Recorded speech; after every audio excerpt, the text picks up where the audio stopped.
just want to share a little story coming out of Chicago. It's nothing super crazy.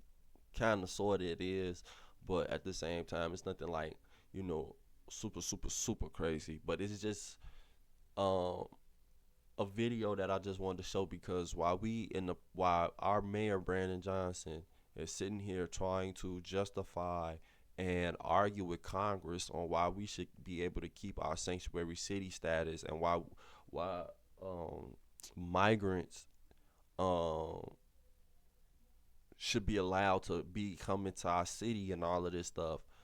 And we going into the whole almost $1 billion, $2 billion or something like that. I can't remember off the top, but it's over $1 billion. I do believe that we in the deficit because of the migrants.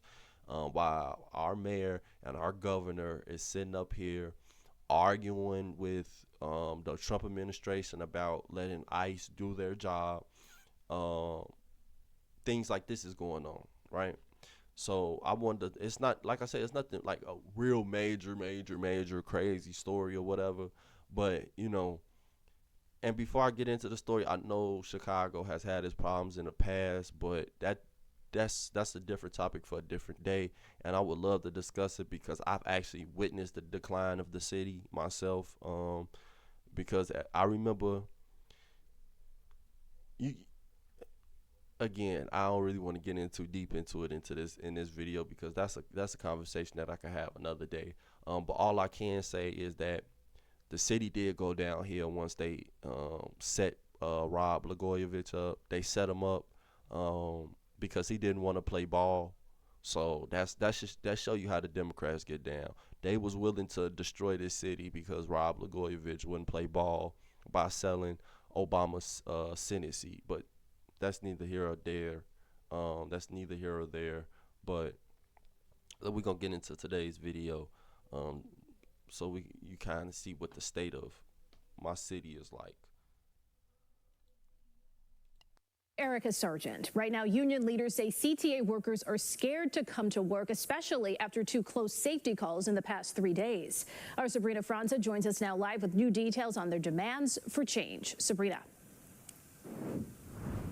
Erica, in this most recent attack, we're told a CTA worker was attacked with a man using an orange construction cone. We're told had she not barricaded herself in a bathroom inside the station, the outcome could have been much worse.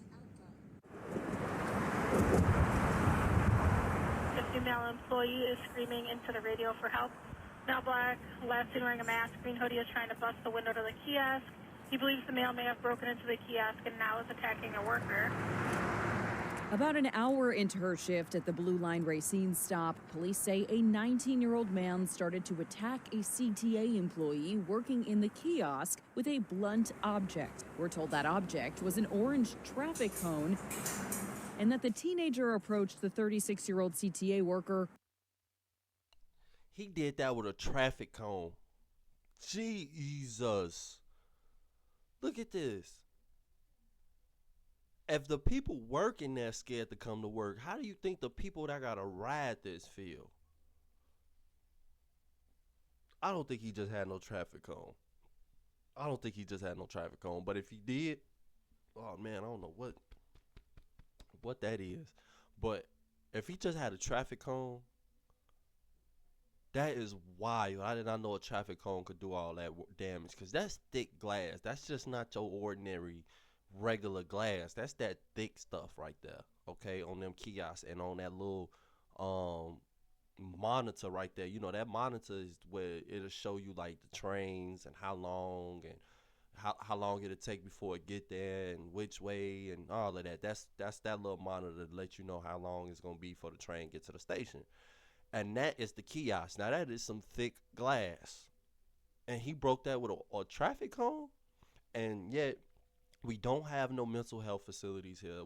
We have very little. We have few to none. And the ones that we do have are trash. Our jails are overcrowded. So I'm pretty sure he's not even going to go to jail for this. I'm pretty sure he's going to probably have an ankle monitor or something like that. Because this is me reacting. I seen this story and I was just like, you know what? Let's go ahead and play it because I know it's going to be some crazy stuff. But seeing this, I'm pretty sure he just go get like some ankle monitor or something like that, because we don't even lock people up out here no more. You feel me? Like when people get locked up out here, they don't go to jail like that. You know what I mean? You'll go to jail and get an I bond. An I bond is like a state bond, right? So the state, we don't have no bond no more anyway. So they're not even holding people in jail. So it don't even matter. So unless you got a M charge, unless you got a red rum charge, and even then, even with a red rum charge, they give you a chance to get out of jail, which I find insane. That's insanity. You go commit a red rum, and then you could still get out of jail for that on house arrest. That is crazy. So while our mayor's out here arguing for migrants to come and be in our city and keep us in a deficit of over $1 billion and some, we got crazy people out here with that crazy strength that he could do this with a traffic cone, a orange traffic cone. Let's continue. Who was in the booth and asked her to call police because he said he was going to kill her. All right, we're getting another call. Battery in progress, 430 South Loomis. Customer service agent is being attacked by a patron in the mezzanine. That worker was able to hide in a bathroom before police arrested Nature Place, charged with 1 felony count of aggravated battery to a transit employee. Nature Place. His parents was crazy. His mama was crazy. He come from a lineage of craziness. Nature Place. Oh, come on.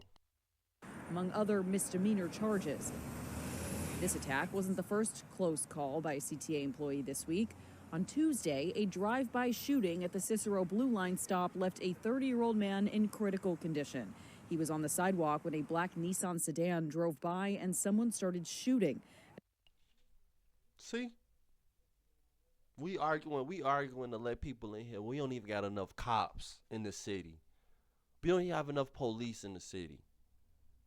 I think I can't remember the last time they talking about the police deficit. We was down 200 police. 200 cops. That's a lot. In a big city like Chicago to be down 200, we don't need to be down nothing. We need to be making incentives and all of this, and this is why they don't like Brandon Johnson. And believe it or not, people, whenever a cop has passed in the line of duty since Brandon Johnson has been in office, he has not allowed to attend to any of the police funerals. Any of the fallen police officers that have fallen, none of the officers wanted Brandon Johnson to attend because, just like me, I feel like it's his fault. He's not doing enough to help the police. I know people are going to come at me sideways, but let me tell you something. When you got people that's running around with a switch and firing it at the police, and then the police is locking up this guy that just shot at them, and then you letting him out on house arrest, I mean, am I wrong? I mean, they letting people out on house arrest for anything in Chicago. We don't have cash bonds. So they letting them out for any and everything, felonies or not. A CTA employee was also hospitalized after a witness said she was overwhelmed by what happened. Now, union leaders renewing a push for CTA to have their own dedicated police force. They don't want to come to work. They don't feel safe. They tell me, Miss Penny, I want to go back home to my family the way I came. I did not come to work to be assaulted. I didn't come to work to be spat on or cut.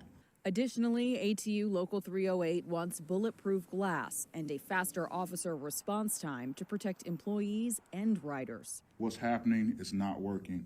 If we want to be a transit system that's going to be something that the nation can be proud of, we first have to secure the passengers that will ride it and the individuals that every day come out, leave their homes to service the city of Chicago.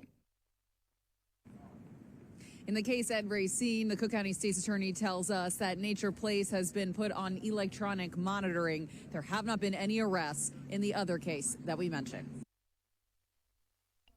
There you have it. I called it. They put him on house arrest. I called it. They put him on house arrest. Does that man look like he and then they said it was misdemeanors. In my opinion, that all should be felonies. He was attempting to harm that woman, and even if he's not in the right place of mind, he needs to go to a mental institution and he needs to be medicated and he needs help. But we rather spend money on immigrants. We got our mayor going down to Congress right now, getting ready to defend his stance on sanctuary city and why immigrants supposed to be here, while our city is continually going downhill every day with no signs of letting up. There's nothing in this city that shows me that we're going in this direction. We're just steady going this way and then this way, and now boom, what? For what? For what reason? Spent $1 billion on these people. He reopened schools. He reopened schools to house them. And you see, we got going on. Our people who work for the CTA are scared to come to work. And CTA is saying we can't blame them because Metro got their own police station, or police force. We got two types of training. I don't know if people know about Metro or not, but Metro is more of more upscale train. It's not really. It's public transportation, but it's a little different. People usually use that to go to the city, or if they work in further out places but live in the city, they'll take the Metro. But Metro has its own police force. I'm talking about with guns and all. You feel me? So we see them.